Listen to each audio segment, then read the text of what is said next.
विभू जी, फिर कोई टॉपिक लेके थोड़ा जो आपको लगता है, तो एक दो टॉपिक कुछ आप बता दें फिर अपनी तरफ से। हमारे दिनमान और ये सारी तो चर्चाएं हो ही चुकी हैं। अक्षांश वगैरह भी हो गया था।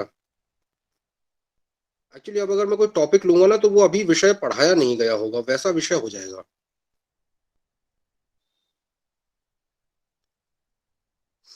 अ,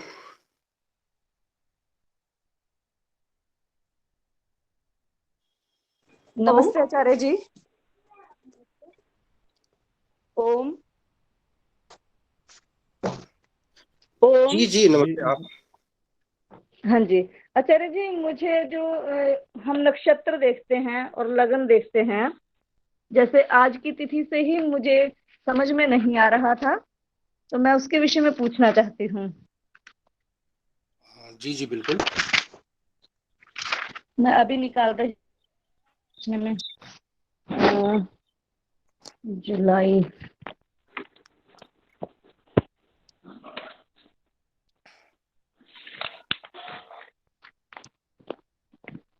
जैसे आज 7 जुलाई है जी, और जी 16 बिल्कुल। गते हैं।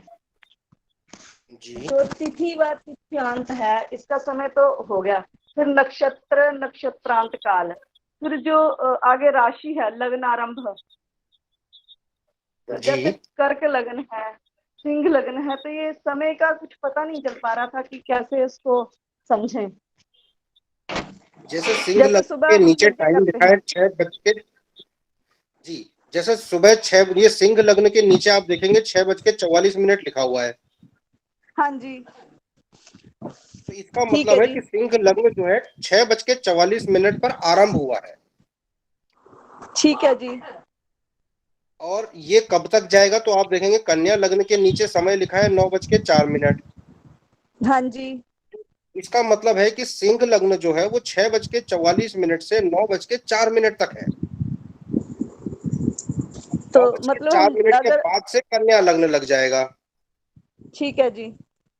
अब मान लीजिए आप 7 बजे यज्ञ कर रहे हैं, जी। तो इसका मतलब होगा कि संकल्प पाठ में सिंह लग्नोदय बोला जाएगा। ठीक है जी, ये तो आ गई समझ। अब जी जैसे पहले कर्क लगन है, जी तो उसमें 28:23। तो ये सुबह 4 बजे का होगा। जी जी, ये सुबह 4:23 का समय है। मतलब जो सूर्योदय से पहले तक का समय है वो 24+ में चलेगा। जी, वो 24+ में चलेगा। एक्चुअली क्या है ना कि जी। पाश्चात्य जगत में जो वार प्रवृत्ति है वो मध्य रात्रि से होती है, तो उनका समय जो है वो रात के 12 बजे के बाद 0 घंटा 1 मिनट हो जाता है। लेकिन हाँ जी। भारतीय परंपरा में जो वार प्रवृत्ति है वो, या जो दिन होता है ना, वो सूर्योदय से होता है। हाँ जी। तो इन दोनों व्यवस्थाओं में साम्य बनाने के लिए एक सूर्योदय से जो समय है वहां से लेके मध्य रात्रि के बाद से 24+ चलता जाएगा, और वो चलता जी। जाएगा अगले सूर्योदय तक। ठीक है जी।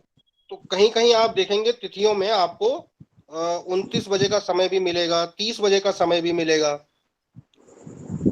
जी। जी। अगर कहीं सूर्योदय हो रहा है 6:40 पर, हाँ तो जी। 6:35 को समय जो है उसको 30:35 लिखा जाएगा।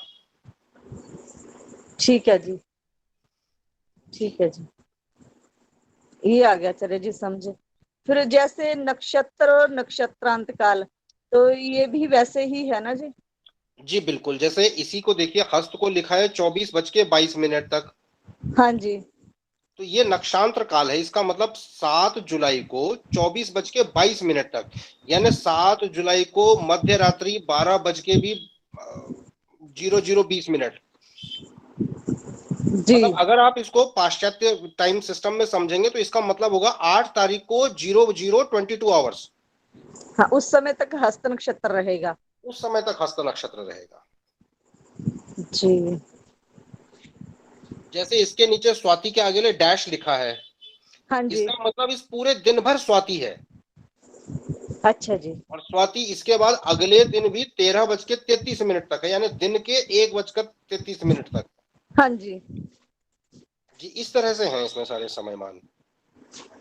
ठीक है जी, ठीक है आचार्य जी, जी। बहुत बहुत धन्यवाद आचार्य जी। अभी जो पिछली कक्षा हुई है तो हाँ जी। उसका मुझे बिल्कुल भी कुछ पता नहीं चल पाया। उसके बाद मैं खैर रिकॉर्डिंग डाली होगी, मैं सुन नहीं पाई उसको।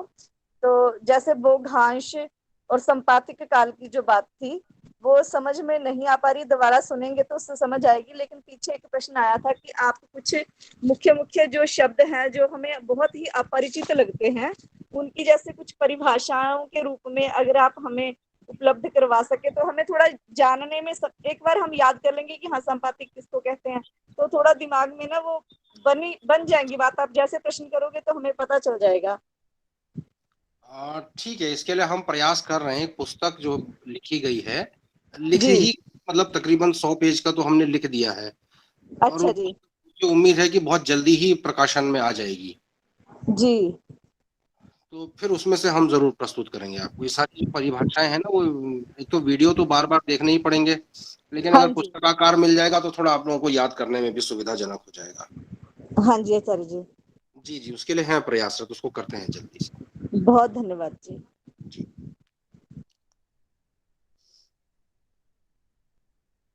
जी रूपल जी, आप अपना प्रश्न रख सकते जी मैं पूछना चाह रही थी कि ये चर और चरांतर के बारे में थोड़ा और बता देते कंसेप्ट कि दोनों मतलब में डिफरेंस क्या है, या एक ही है, या और प्रैक्टिकल चीज इसमें क्या रहेगा थोड़ा चर और चरांतर में वही अंतर है जो स्पीड और डिस्टेंस में है। चर का मतलब है कि निरक्ष देश पर एक्चुअली पृथ्वी को चलने में कितना समय लग रहा है, वो उसका चर है। तो निरक्ष देश पर अक्षांश शून्य है, तो भूमध्य रेखा पर पृथ्वी जब घूम रही है तो हमें क्रांति वृत्त या जो मंडल है वो घूमता हुआ दिखाई दे रहा है। तो वो कितनी तेजी से घूम रहा है, यानी कि एक बिंदु को उदय होने में कितना समय लग रहा है, वो चर है। आप इसे एक बिंदु समझ लीजिए, या ऐसा समझ लीजिए 30 अंश का एक जो खंड है, उसे पूरा का पूरा उदय होने में कितना समय लगता है। मतलब मेष का मान लीजिए, मेष का 0 डिग्री आ गया क्षितिज पर। अब ऊपर उठते उठते मेष का 30 अंश जो है वो क्षितिज पर कब आएगा। तो ये जो समय लग रहा है, इस समय को तो हम कहते हैं चर। और विभिन्न अक्षांशों में इस चर में जो अंतर आता है अक्षांश की वजह से, क्योंकि देखिए जैसा निरक्ष देश में है, भूमध्य रेखा पर है, ऐसा ही किसी और अक्षांश पर नहीं होता। पृथ्वी तिरछी है, मतलब गोलाई में है, तो जो दूसरा अक्षांश का पे जो वृत्त बनेगा और जो निरक्ष देश का वृत्त है, ये दोनों एक दूसरे के बराबर तो है नहीं। तो किसी अन्य अक्षांश पर चलने में जो समय लगता है और निरक्ष देश पर चलने में जो समय लगता है, ये दोनों जो चलने का समय का अंतर है, वो चरांतर है। जी जी, धन्यवाद। जी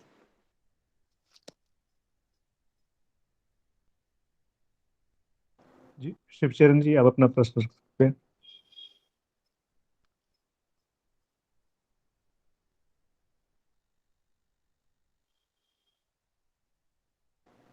शिवचरण जी, आपने हाथ खड़ा किया हुआ है, अनम्यूट करके अपना प्रश्न रखें।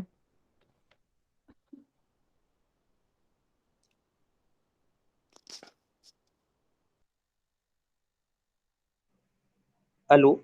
आवाज आवाज कम आ रही है। जी आवाज तो आ रही है, आपका कोई प्रश्न है? नहीं, प्रश्न नहीं है, आवाज की बोल रहे हैं, आवाज कम आ रही है इसमें। नहीं नहीं, आवाज तो ठीक आ रही है, आप अपना स्थान परिवर्तित कर रहे हैं। जी, और किन्हीं का कोई प्रश्न है? जी जी, ठीक है।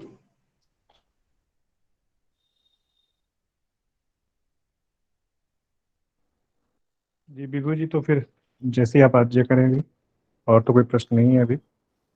अगर कोई और प्रश्न नहीं है तो फिर रखते हैं, आज का विराम करते हैं, क्योंकि मेरे पास जो विषय हैं वो फिर अगली कक्षा में आने वाले होंगे, जी है ना। तो फिर विराम करते हैं, फिर अगली कक्षा के बाद देखते हैं। वैसे अगली जी जी कक्षा भी थोड़ी गणितीय ही होगी, क्योंकि हम लग्न निकालना वगैरह सीखेंगे, सूर्योदय वाला कंप्लीट करेंगे। तो जी बेहतर तो मतलब ज्यादा अच्छा तो ये होगा कि जो विद्यार्थी हैं, सब लोग हैं, वो अपनी थोड़ी कॉपी कलम लेकर के बैठे कुछ करेंगे, तो वो बाद में उन्हें चेक करने में भी आसानी रहेगी, और वो चीजें समझ भी पाएंगे। वीडियो को देख देख के करेंगे और हाथ से खुद से गणित नहीं करेंगे तो फिर आएगा नहीं वो। सर इसका रिकॉर्डिंग मिलेगा? जो आज का लेक्चर हो रहा है उस आज की कक्षा का या पिछली कक्षाओं का? मेरा बहुत मिस हुआ है सर, मैं तो रिकॉर्डिंग से। सारे रिकॉर्डिंग्स मेरे ख्याल में गुरुकुल क्रांति के जो उनका वो होगा ना यूट्यूब चैनल, उसमें है सारे lectures. Okay, thank you sir. आप वैभवी जी, ये जो ज्योतिष कक्षा का गुरुकुल क्रांति का ग्रुप है, आप उसमें हैं व्हाट्सएप ग्रुप में? हाँ हूँ मैं। जी जी, तो उसमें लिंक है, मैं फिर से भेज दूंगा यूट्यूब पे लिंक। ठीक है। जी, राजीव मिश्रा जी, आपका जो प्रश्न है आप रख सकते हैं। हाँ, पिछली कक्षा का तो रिकॉर्डिंग है, इसमें हम कहेंगे उसके पूर्व की कक्षाओं का मिल जाए, क्योंकि हमने लेट ज्वाइन किया था। जी, मैं भेज दूंगा, फिर से ग्रुप में भेज दूंगा। अच्छा, और दूसरा ये है कि जो ज्यामिति गणित पे बेस बताया गया था, साइन टेंजेंट ये सब जो है, तो हमारा भी तो काफी दिन हो गया।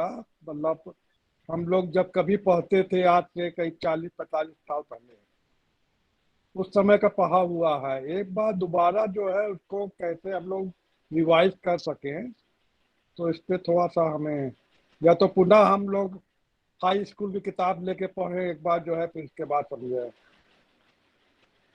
जी, मैं आपकी समस्या भी समझ सकता हूँ, लेकिन क्या है कि ज्योतिष एक ऐसा विषय है जिसमें थोड़ी सी गणितीय पूर्व जानकारी की और अभ्यास की अपेक्षा तो है। नहीं, अर्थमेटिक और एल्जेब्रा के बारे में तो अभी भी हमारा रिफ्रेश है, मगर जो कि वो ट्रिग्नोमेट्री जो है वो हाई स्कूल की या इंटर के बाद हम लोगों ने कभी पढ़ा नहीं है। और 76 में हमने हाई स्कूल किया था, 78 में इंटर किया था। जी, कोई बात नहीं। 78, एक्चुअली हाँ, तो इसमें आपको उसके ना बाद से अब रिकॉल करना थोड़ा सा जो है मुश्किल होता है। इसमें आपको साइन, कॉस और टैन जो है ना, इनका कंसेप्ट समझने की आवश्यकता नहीं पड़ेगी। जो सूत्र दिया है अच्छा, ना, वो साइन थीटा की वैल्यू तो कैलकुलेटर से निकल जाती है जी जी जी। है ना। तो वो आप अगर 2-4 बार भी अभ्यास करेंगे 2-3 चीजों को, तो आपको सारी चीज दोबारा से रिकॉल हो जाएगी। और अगर एक ऐसा बार कुछ होगा, हाँ, पुरानी पुस्तक का भी हेल्प ले सकते हैं इसे जो है। जी जी जी, वो तो अब ये थोड़ा सा इस विषय की ये अपेक्षा है एक्चुअली में। जी जी।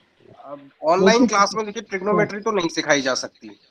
पिछले क्लास में हमने पहले बार जैन बुक में जो है, मतलब ज्योतिष कक्षा में जो है पहली बार ट्रिग्नोमेट्री देखा, तो थोड़ा सा हमें लगा कि इसलिए कि पुराना पढ़ना पड़ेगा एक बार जो है।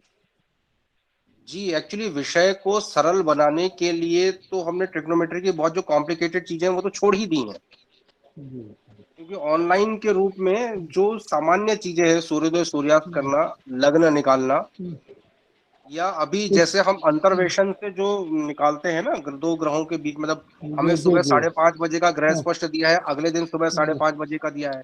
अगर हमें 12 बजे का निकालना हो तो हम इंटरपोलेशन से निकालते हैं, अंतर्वेशन से।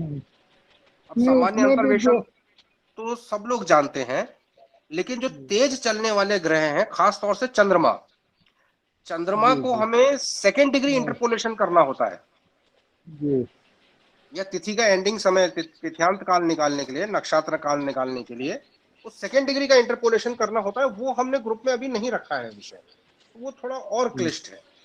आप अच्छा, चाहेंगे तो इसका मैं उसे समूह में रख सकता हूँ। तो एक बार रख दीजिए, तो हम लोग को कोई किताब रेफर नहीं करना पड़ेगा, तो उसी से हम लोग थोड़ा समझ लेंगे पहले। एक बार बैकग्राउंड अगर समझा रहता है तो क्लास में समझने में आसानी रहती है। ठीक है, तो मैं अगला लेक्चर में तो नहीं, लेकिन जो अगली हमारी ये होगी शंका समाधान की जो कक्षा होगी, उसमें आपको जी मैं ये ट्रिग्नोमेट्रिक फंक्शंस, इनकी वैल्यू कैसे निकालते हैं कैलकुलेटर का इस्तेमाल करते हुए, और डिग्री रेडियन का जो अंतर है उस अंतर के हिसाब से कहीं कोई गलती ना हो जाए, क्योंकि सामान्यतया जो हमारे फोन के कैलकुलेटर होते हैं वो रेडियन में काम करते हैं, डिग्री में नहीं। जी या अगर कोई प्रबुद्ध जन जो है एक्सेल शीट में अगर काम करना चाह रहे हैं कंप्यूटर में, तो वो एक्सेल शीट भी रेडियन पे काम करती है, उसको डिग्री में बदलने के लिए कुछ करना पड़ता है। जी। वो चीजें मैं जरूर स्पष्ट कर दूंगा। ठीक, थैंक यू। धन्यवाद। ओम जी, मेरे एक छोटा सा मैथ्स का पूछ लूं सवाल? जी जी बिल्कुल। जी अभी पिछली क्लास में आचार्य जी ने बताया था, ईस्ट काल में निकाला था कि ये 1730 में से सूर्योदय माइनस किया था तो 11 आवर 33 मिनट और 56 सेकंड आए थे। उसको हमने मल्टीप्लाई किया था 2.5 से, तो इसमें अलग अलग इंडिविजुअल मल्टीप्लाई करने के बाद 27.5, 82.5 और 140 सेकंड आया था। जी तो जी। इसको 28 घटी पल विपल ये कैसे आया वो समझ नहीं आया। वो अलग अलग करने से थोड़ा आसान रहता है, इसलिए मैंने कर दिया था। अब जैसे 140 आया था ना जो लास्ट में, जी इस 140 को आप उसमें बदलिए घटी में, तो जैसे 60, मतलब इसका मतलब हो गया दो तो पल हो गए पूरे और 20 विपल बच गए यहाँ। जी 140 का मतलब हुआ 60 और 60 120 और 20 विपल बच गए यहाँ, तो दो पल हमारे पूरे हो गए। तो 82.5 को जो होगा, दो कैरी ओवर आया, तो ये हुआ हमारा 84.5 विपल पल, 84.5 पल। जी 84.5 में से जो 0.5 है, ये तो 30 विपल हो जाएंगे ना। जी तो आप वापस ले जाइए तो 20 के साथ जुड़ जाएंगे, तो ये हो गए 50 विपल और यहाँ बचे 84 पल। जी 84 पल का मतलब हुआ एक तो घटी चली गई पूरी और 14 पल बच गए मेरे पास, 24 पल बच गए। 84 का मतलब हुआ 60 प्लस 24। जी तो एक कैरी ओवर गया तो वहां बच गया मेरे पास 28.50 घटी। तो 0.5 घटी का मतलब हुआ 30 पल, तो वो 30 पल मैं पीछे ले गया तो 24 में जुड़े तो वो हो गए 54 विपल, और यहाँ मेरे पास बची है 28 घटी। जी तो मतलब मेरा टोटल उत्तर जो बना वो बना 28 घटी, 54 पल और 50 विपल। अच्छा, अगर आपको ऐसा समझने में कठिन हो रहा हो तो मेरा सुझाव ये है कि जैसे वो आया था 11 घंटे, कितना आया था वो, 33 मिनट और 56 सेकंड। आप इस पूरे को ना दशमलव में बदल दीजिए। जी तो दशमलव में अगर हम बदलेंगे तो ये आएगा हमारा, मैं एक मिनट कर रहा हूँ, एक्चुअली आज थोड़ा नेट यहाँ ठीक नहीं चल पा रहा, तो मेरा स्क्रीन शेयर वाला ऑप्शन नहीं आ पा रहा है, कनेक्ट नहीं हो पा रहा है मेरा। तो विभू जी, इसके लिए जो हमने आरंभ में आज डिस्कस किया ना कि आप थोड़े से प्रश्न भेज दें तो लोग इसको बनाएंगे तो वो ज्यादा स्पष्ट हो जाएगा, जब खुद से सॉल्व करेंगे ना हाँ जी, तो बिल्कुल हो जाएगा। इससे मैं बस अभ्यास भी हो अभी जाएगा। मैं भी जैसे करना ये चाह रहा था जी। जैसे ये 11 33 56 था ना, जब मैंने इसको दशमलव में बदला तो ये आया 11.5655555 आता रहेगा। अब आप इसको जब 2.5 से गुणा करेंगे तो आपके लिए आसान हो जाएगा। इसे 2.5 से गुणा करेंगे तो हमारा आएगा 28.91388888 आता रहेगा। इसे दशमलव के 4-5 अंकों तक सीमित कर लीजिए। अब इसको फिर दशमलव में आ रखा है, इसको घटीपल विपल में बदल लीजिए, तो ये आपके लिए आसान हो जाएगा। जी वो तो मैंने एक्चुअली जैसे एक तरह से प्राचीन गणित लगा लीजिए, जैसे प्राचीन समय में करते रहे होंगे, मैंने उस तरह से कर दिया था उसको। लेकिन आप दशमलव में बदलेंगे तो वो फिर से आपका उतना ही आ जाएगा, 28 54 50 ही आ जाएगा। उससे आपको करने में सुविधा होगी।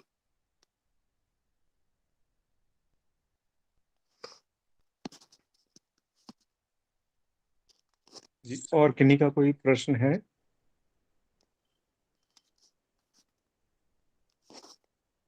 जी, तो और कोई प्रश्न नहीं है विभू जी, तो आज की कक्षा को हम विराम दे सकते हैं। जी बिल्कुल ठीक। जी, तो आइए सभी मिलके एक बार ओम का उच्चारण करते हैं और फिर कक्षा को विराम करते हैं।